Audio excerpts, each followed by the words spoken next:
Hi, I'm Katie Couric. Welcome to Eye to Eye. He's written two best-selling novels, both set in Afghanistan. And now Khaled Hosseini is using his social capital to help Afghan refugees. He spoke with Thalia Ashuris for CBS News Sunday morning about his work helping one of the world's largest refugee populations.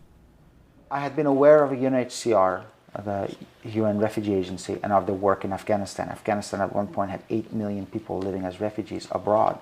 And UNHCR has been very, very active in Afghanistan. Their mandate is to protect refugees, to ensure that their human rights are respected, and to provide them with emergency help and shelters and that kind of thing. And they've done a lot for Afghans.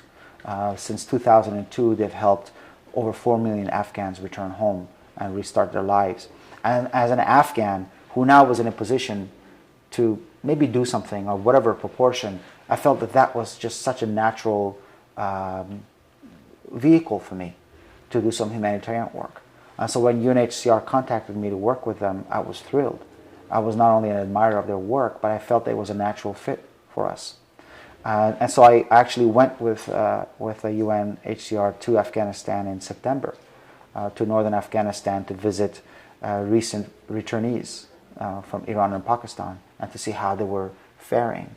And I had a chance to see UNHCR's work on the field and the shelters that they build for people, the interactions that they have with the villagers. And in many ways, HCR is the kind of the face of the international aid to a lot of those refugees. Is it working? I mean, do you really feel it's working or helping? Well, what they do, the work that they do in Afghanistan is absolutely vital. I mean, without it, people would be in very, very bad shape.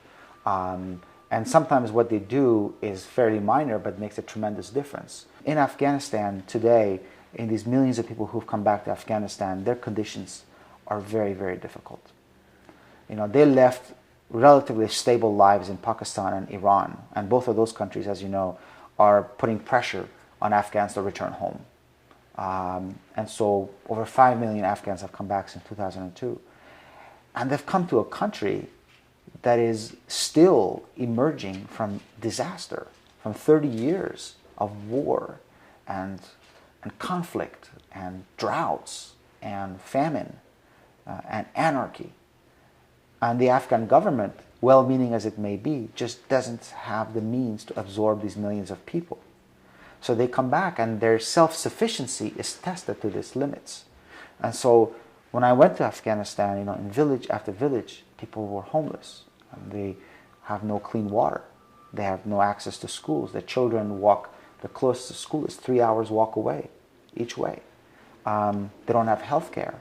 Do you believe it'll change, though? Certainly the involvement of the international community is essential. If the will of the international community falters, those people are doomed.